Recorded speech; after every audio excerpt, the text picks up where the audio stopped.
Kada je Frank Herbert 1965. godine napisao svoje čuveno djelo Dina, ljudi su odmah vidjeli da se radi o jednom revolucionarnom djelu naučne fantastike. Ova knjiga sadrži sve što bi mogao jedan fan naučne fantastike voljeti. Od ogromnih pješanih crva, galaktičkih svemirskih imperija, mističnih religijskih kultova, ali također političkih spletki i intriga. Ljudi koji su čitali ovu knjigu, ali i gledali ove novije filmove, vjerovatno su mogli vidjeti neke elemente koji možda navode čovjeka na razmišljanje da ovo možda nije nastalo iz neke puke mašte autora, nego da je duboko ukorijenjeno u nekoj od tradicija ili dešavanja koja su nama popularna, koja gledamo na vijestima, kada je u pitanju geopolitika, religija i ostale stvari. I to nije slučajno, zato što sam autor Frank Herbert je jako puno vremena iz svog života radeći kao novinar posvetio proučavanju historije, kultura i tradicija sa posebnim fokusom na tradiciju i kulturu naroda na Bliskom istoku. Zato mnoge paralele koje vidimo u Dini podsjećaju na nešto kao da je inspirisano sa islamom, odnosno islamskom tradicijom, pogotovo, opet ponavljamo, narodima koji žive na Bliskom istoku. Ovaj video će se ticati određenih paralela koje sam, ja lično, ali čitajući po internetima i raznim portalima, mogu vidjeti da i drugi ljudi dovode u vjeru sa islamskom tradicijom. U ovome videu ćemo pokriti temu, odnosno jedan koncept koji je bitan i u islamu i u knjizi Dina ili filmu. To je koncept Mahdija, koncept džihada, ali ćemo također vidjeti određene historijske paralele i historijska dešavanja koja su bila direktna inspiracija za priču i cijeli ambijent naše knjige, odnosno naših filmova. Centralna figura ovih knjiga i centralni narod su Fremeni koji žive na pustinskoj planeti koju nazivaju Arakis. Sudeći po samim knjigama, ti Fremeni pripadaju religiji koja se zove Zen Suni. Zen Suni je religija koja, opet kažem, sudeći po loru knjige i historiji unutar samog univerzuma u kojem se naše knjige i filmovi dešavaju, to je religija koja je nastala nakon hiljada i hiljada godina evolucijom iz Zen budizma i sunitskog islama. I zbog toga nosi naziv Zen Suni jer ima elemente i jednog i drugog. Jedan od koncepta koji je posuđen u ovoj knjizi iz pravog islama, ovoga kojeg mi poznajemo na našoj planeti Zemlja, koji je bitan i centralni element u samoj knjizi, je koncept, odnosno pojam Mahdija. Ko je Mahdi u Dini, a ko je Mahdi u islamu danas? U islamskoj tradiciji postoji ta figura za koju se tvrdi da će doći u vrijeme velike nepravde i uspostaviti red i pravdu na zemlju, i on se zove Mahdi. Dakle, on nije prorok, nije poslanik kao što su drugi Božji poslanici, nego samo čovjek koji će u vrijeme te velike krize doći na zemlju da spasi ljude. O njemu saznajemo iz hadisa Božjeg poslanika Muhameda a.s., a oni kažu sljedeće: da do sudnjeg dana ostane samo jedan dan, Allah bi ga produžio sve dok ne pošalje čovjeka iz moje porodice čije će ime biti kao moje. On će zemlju ispuniti pravdom kao što je bila ispunjena nepravdom.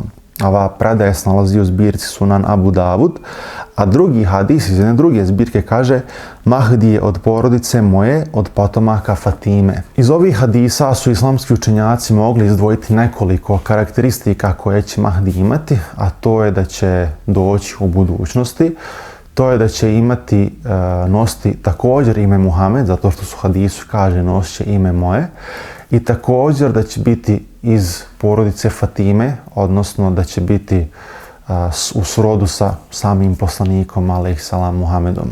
Postoje veoma različita mišljenja i tumačenja između sunitskih muslimana i šiitskih muslimana oko toga ko je Mahdi, kad će on doći i kako će taj njegov dolazak izgledati. U samom sunitskom islamu Mahdi je jedna buduća figura koja tek treba doći. Dakle, njegov se identitet ne zna, o njemu se samo zna ovo što su hadisima kaže, da će se zvati Muhammed, čiji će potomak biti i da će nekad doći. I na tome se staje.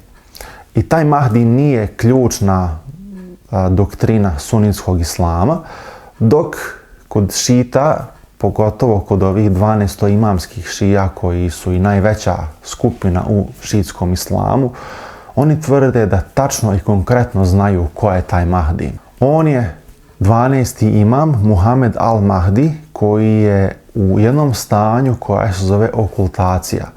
Dakle, on je živio i trenutno je ušao u to stanje okultacije gdje nije vidljiv ljudima, ali je još uvijek živ i prisutan na zemlji i kada bude taj pravi čas u kojem on treba da dođe, on će izaći iz tog stanja okultacije koje se zove gajb i odraditi posao koji mu je zadan i odraditi zadaću koju ima. Drugim riječima, za šije Mahdi nije neka buduća figura koja će se pojaviti, dakle oni vjeruju da je on još uvijek živ i živ unazad stotinama i stotinama godina i da samo čeka pravi trenutak kada će se on pojaviti. Kada pogledamo svijet Franka Herberta, odnosno Dinu, vidimo odmah koncept koji nam je tu prisutan, zato što i Fremeni očekuju svog Mahdija koju nazivaju Lisan al-Gaib.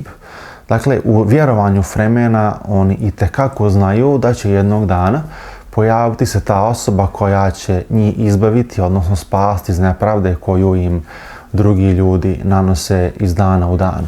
Zato znamo čuvenu scenu iz filma, ali iz knjige, kada Paul Atreides sa svojom porodicom dođe na pješčani planet Arrakis, ljudi se odmah okupe oko njihovog broda i počnu njemu govoriti Mahdi, odnosno Lisan al-Gaib. I ovdje vidimo taj koncept, dakle, dolazi lik koji je obećan, koji u religiji Fremena ima jedno centralno mjesto i Paul Atreides ima zadatak koji on u samoj knjizi, a i u filmu u suštini obavlja i film se i vrti oko tog cijelog konteksta, da Paul Atreides, odnosno Paul Usul, odnosno Lisan al-Gaib, kako god da ga nazivi, on ima mnoga imena, cijelo vrijeme pokušava se boriti, barem u prva dva filma, protiv okupacije, protiv nepravde kroz koju Fremeni prolaze svaki dan. Frank Herbert u knjizi uvodi jedan veoma zanimljiv obrat na ovo sve.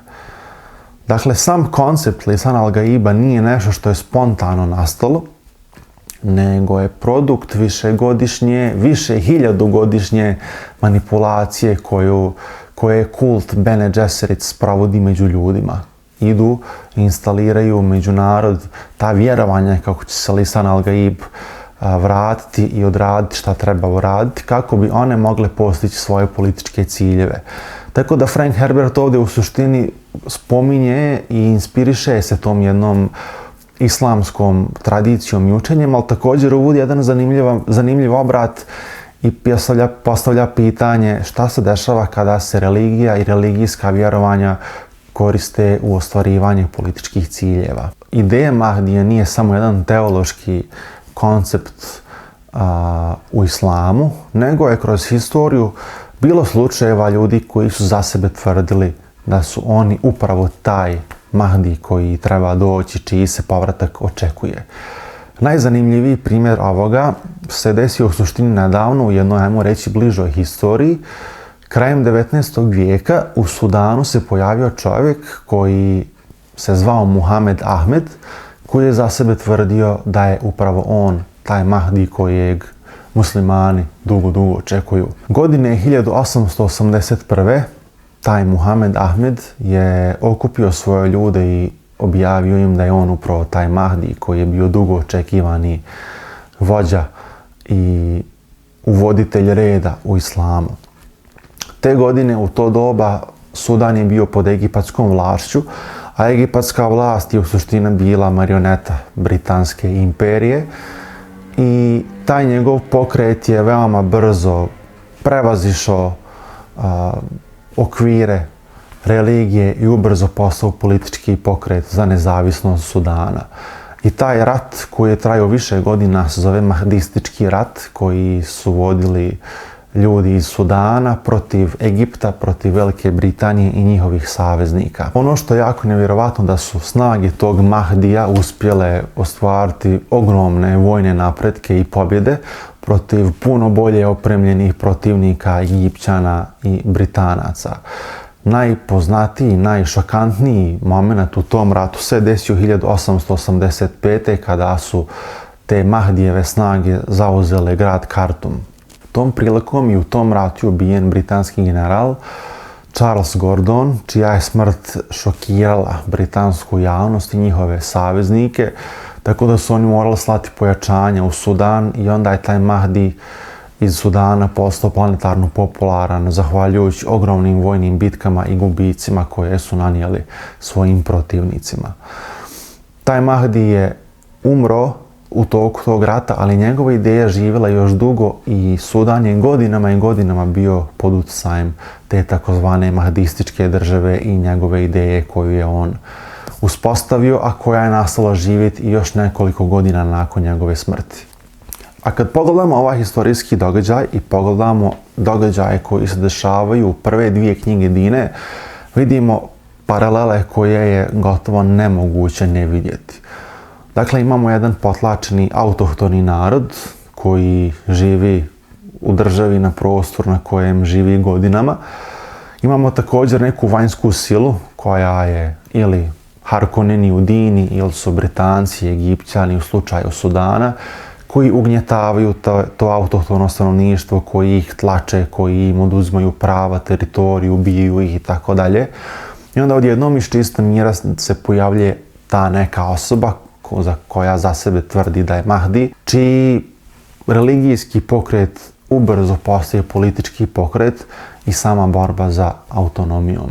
Ono što nam Mahdi u Dini i ono što nam taj Mahdi iz Sudana govori je u suštini koliko kombinacija religije i politike mogu biti jako eksplozivne. To je u suštini koncept koji Frank Herbert opisuje i istražuje u prvoj knjizi. Zato što religija može mobilizirati ljude puno više i puno bolje nego što to može sama politika. Zato što ljudi onda imaju osjećaj da se bore za nešto sveto, za nešto što je puno veće od ovoga materijalnog svijeta. I onda ta njihova borba prevazilazi u suštini neku potrebu i želju za nekom teritorijom i zemljom. Tako da u knjizi se i pokazuje koliko ta religijska proročanstva mogu pokrenuti revoluciju, ali također upozorava nas da te stvari mogu biti jako, jako opasne. Još jedna historijska paralela koja nam je ovdje zanimljiva je knjiga, ali film za koji vjerujem da ste svi vi čuli, je Lawrence iz Arabije. Dakle, to je priča koja je jako slična priči o Paulu Atreidesu i njegovom dolasku na Arrakis, koja doduše nema izraženu tu religijsku tematiku, ali sam historijski događaj je bitan. Dakle, priča o Lawrenceu od Arabije je u suštini priča o britanskom oficiru koji je za vrijeme Prvog svjetskog rata se našao u Arabiji i pomogao arapskim plemenima, odnosno Arapima, da se udruže i da se bore protiv osmanskih okupatora, obzirom da je tada prostor Saudijske Arabije bio još uvijek pod osmanskom okupacijom. Dakle, imamo koncept da jedan stranac dolazi među jedan pustinski narod, uči njihove običaje, uči njihov jezik, uči njihovu kulturu i onda im baš on koji je outsider bude neka figura oko koje se svi oni okupljaju i traže također svoja politička prava, bore se za nezavisnost i tako dalje. Tako da je definitivno preporuka da se pročita knjiga koju je sam Lawrence napisao, odnosno koji su njegovi memoari nakon svih tih dešavanja, zovu se Seven Pillars of Wisdom, ali također sam film o Lawrence od Arabije i estetski jako, jako posjeća na Dinu. Dakle, sigurno su kinematografi i majstori zaduženi za te ambijente bili inspirisani filmom Lawrence iz Arabije. Tako da mislim da je nemoguće ne vidjeti inspiraciju u samom izgledu filma, ali također događaj sam po sebi djeluje jako zanimljivo i kao nešto što je definitivno moglo i vjerovatno jest poslužila inspiracija Franku Herbertu za cijelu priču o Paulu Atreidesu. Stvar koja je također prisutna u knjizi je koncept, odnosno riječ džihad. Šta džihad znači u islamu, šta džihad znači u Dini, šta džihad znači u nekoj modernoj konotaciji. Dakle, sam koncept džihada u suštini predstavlja trud ili napor.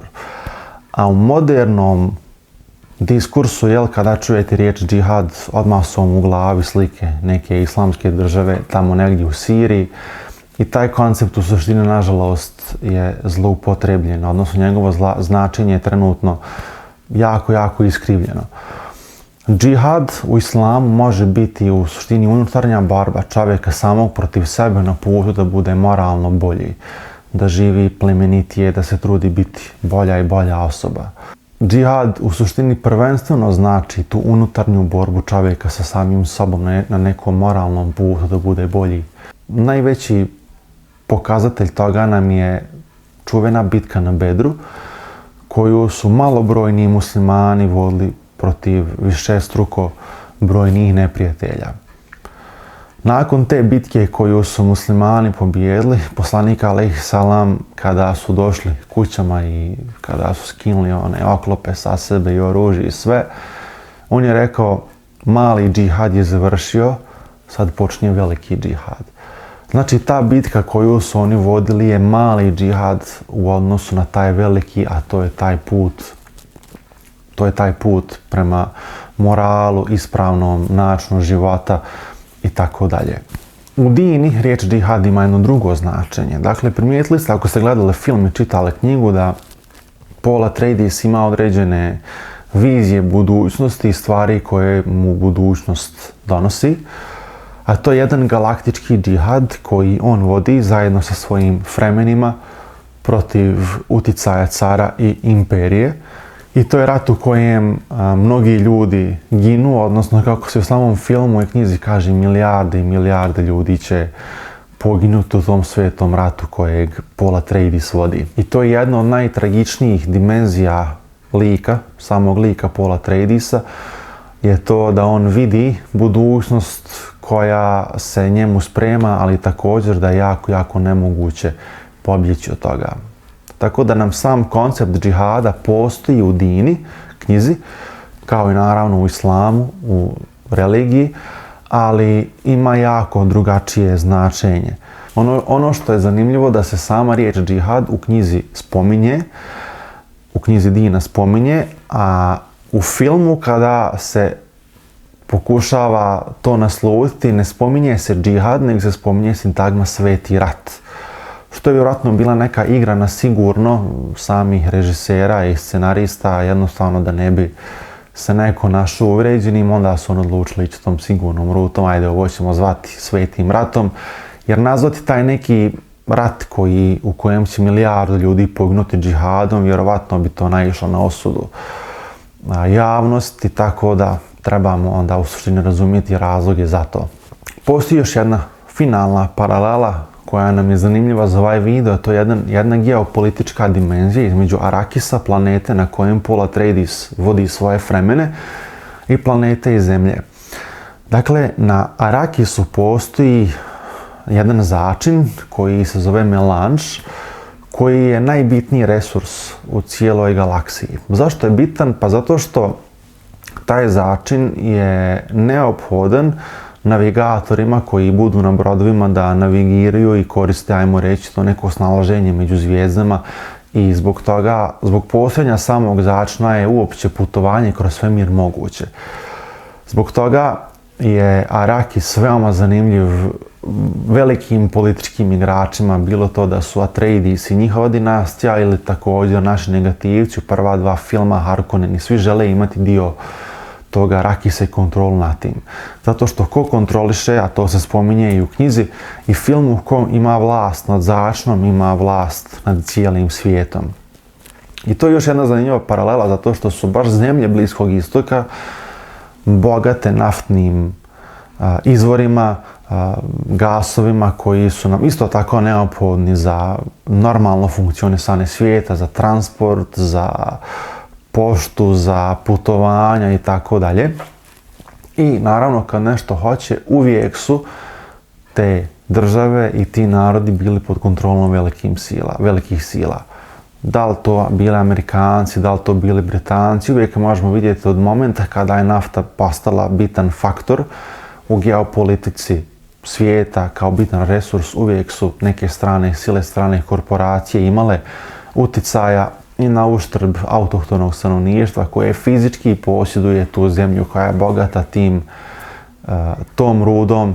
Nažalost, uvijek bi to izgledalo kao u suštini jedna okupacija. Dakle, fremeni žive na planeti koja ima najvrijedniji resurs na svijetu, međutim nikakvog utjecaja na njega nemaju zato što postoje strane sile koje to izvlače i koje isključivo imaju korist od toga.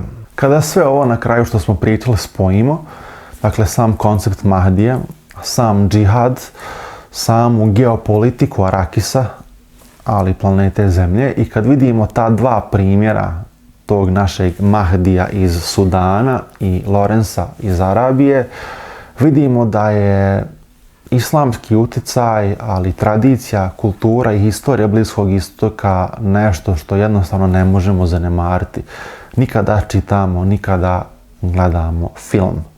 Dakle, Frank Herbert koristi svemirsku priču da bi obrasce koji se pojavljuju na zemlji redovno uspio što vrijednije ispričati. Zbog toga nam i dan danas Dina djeluje jako relevantno, iako je napisana u 60-ima, jako djeluje relevantno zato što su to obrasci koji se ponavljaju i na planeti Zemlji i nešto o čemu ćemo čitati svaki put kad upalimo vijesti ili kad pročitamo neki portal koji je vezan za geopolitiku. I na kraju možemo zaključiti da Arakis, iako je izmišljena planeta u izmišljenom univerzumu, među izmišljenim likovima i narodima, kada vidimo neke koncepte, mislim da nam taj Arakis može djelovati puno bliže i puno poznatije nego što možda želimo i možemo na prvu priznati.